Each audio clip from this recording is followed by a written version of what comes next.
As Trump and Netanyahu are accused of eyeing an Iran War 2.0, are Iran's regional proxies now rallying even tighter around Hamas, trying to show that any new Gaza strike will echo across the whole region? After the IDF claims it has taken out one of its most wanted Hamas commanders in Gaza, is the real impact happening far beyond that single street, inside the alliances that link Hamas, Tehran, and Yemen? And when a top Houthi military leader calls is al-Haddad's killing a major loss but vows to fight on, is he signaling that the Gaza battlefield now stretches all the way to the Red Sea? All this comes as the Houthis appear to return more dangerous than ever, harassing shipping while Iran keeps Trump, Israel, and Arab capitals busy with nuclear talks, proxy skirmishes, and war threats. Behind the headlines, is Iran quietly rebuilding its proxy's firepower so they can strike Israel and US-aligned states again, just as the world's attention shifts back to the next round with Tehran itself? After Netanyahu publicly boasted that Israeli forces had killed a senior Hamas commander, Houthi leaders quickly stepped forward to renew their support for Hamas and frame the strike as part of a wider struggle. Houthi military chief Yusuf Hassan al-Madani described the death of Hamas commander al-Haddad as a major loss, underlining how closely Yemen's movement identifies with Hamas military leadership. Al-Madani vowed that the Houthis would continue joint efforts with Hamas and other allied groups until victory, presenting their actions as part of one shared resistance front rather than separate wars. In Tehran, IRGC-linked commander Ahmad Vahidi accused Israel of betrayal over the Gaza strike, sharpening the rhetoric just as ceasefire diplomacy was supposed to calm the front. Vahidi argued that the assassination of al-Haddad exposed Israel's bad faith during the ceasefire period, framing the operation as proof that Tel Aviv uses lulls in fighting to settle scores.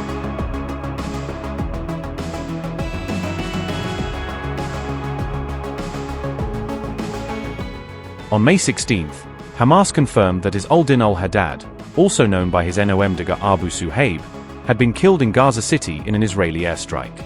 Israeli forces struck targets in Gaza's al-Rimal neighborhood on Friday evening, hitting during what was meant to be a ceasefire window and turning the district into the latest flashpoint.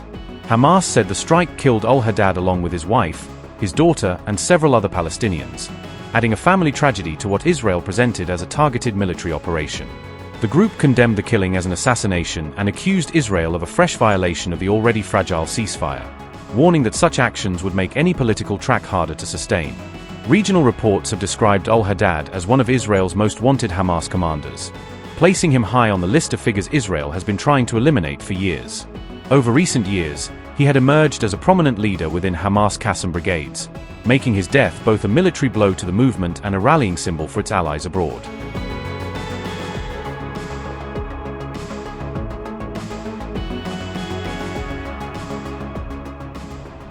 Amid sharp tensions between Trump and Mojtaba, a new report says Iran's regional proxies are quietly upgrading their arsenals, even as attention stays fixed on the main Iran front. The report claims the Houthis are still using Iranian-origin components in their drones and missiles, tying new attacks in the Red Sea back to long-running supply relationships. According to Conflict Armament Research, external support remains central to Houthi strike capability, with imported parts and designs underpinning many of their most sophisticated systems. The group has tracked Houthi weapons and improvised explosive devices across Yemen and the wider Gulf since 2016, building a detailed map of how the arsenal has evolved. Notably, the Houthis have been under a UN arms embargo since 2015, yet they continue to field new weapons, indicating that sanctions have not fully choked off supply routes. The report says the group has continued to assemble advanced missiles and drones from imported kits and components, maintaining a long-range threat despite naval patrols and interdictions.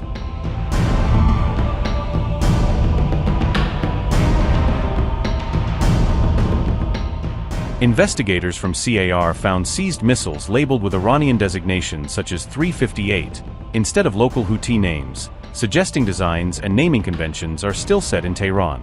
Researchers argue this pattern shows continued reliance on external supply and underscores the limits of Houthi industrial capacity to design and brand their own complex systems.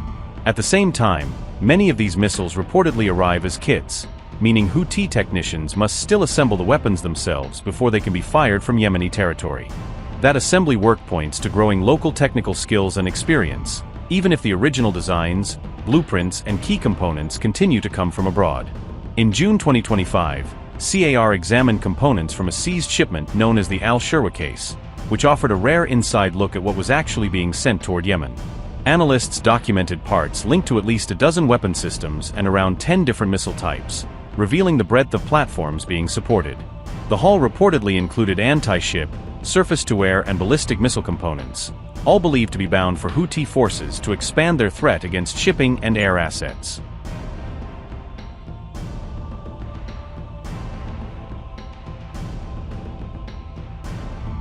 Some components matched Iranian-origin missile models not previously seen in Houthi hands, indicating an upgrade path that could bring new range or guidance capabilities to the group. The same investigations uncovered advanced drones and even underwater weapon components among the seized items, hinting at ambitions that go beyond simple short-range rockets. Component codes were neatly labeled to show which missile system each piece belonged to, suggesting a structured supply system designed to ease assembly in the field. The labels used Iranian naming conventions and standardized patterns, likely doubling as de facto assembly instructions for Houthi teams working far from Iranian factories. Many of the electronic parts examined were manufactured in just the last 2 years, showing that the supply lines feeding these proxies remain active and modern, not drawn from old stockpiles.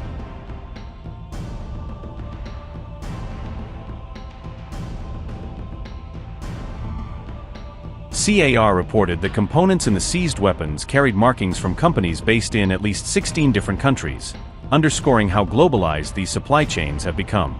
Those countries reportedly included the US, UK, China, Russia, Germany and South Korea, among others, reflecting a mix of Western, Asian and Eurasian producers.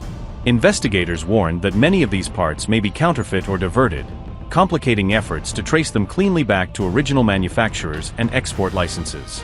CAR continues trying to map the true origins of the components and the maritime and land routes that carried them toward Yemen despite patrols and embargoes. The group estimates that only about 5% of the seized missile and UAV components were clearly Iranian-made, at least based on visible markings and documentation.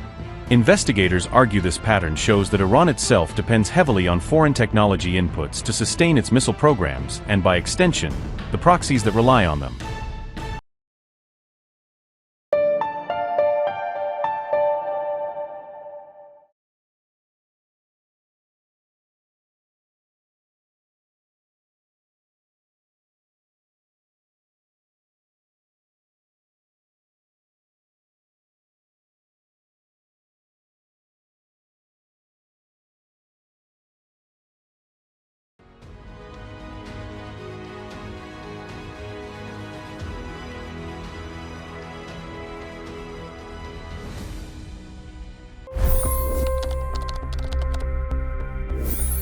$25 crore गरीब गरीबी को परास्त करके बाहर निकले।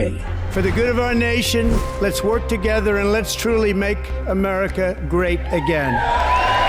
The fastest news breaks. Requested PM saying that look, you will have to speak to Putin and to Zelensky. The biggest news makers. The relationship with India is probably the most important bilateral relationship the U.S. will have for the rest of this century. The capital delivered quite an election result today. Expert analysis. The million-dollar question today is how to stop this dance of death. Ground reports. I'm standing at the crossroad of the Kumbh Mela. Behind me are more than 100 entry ghats.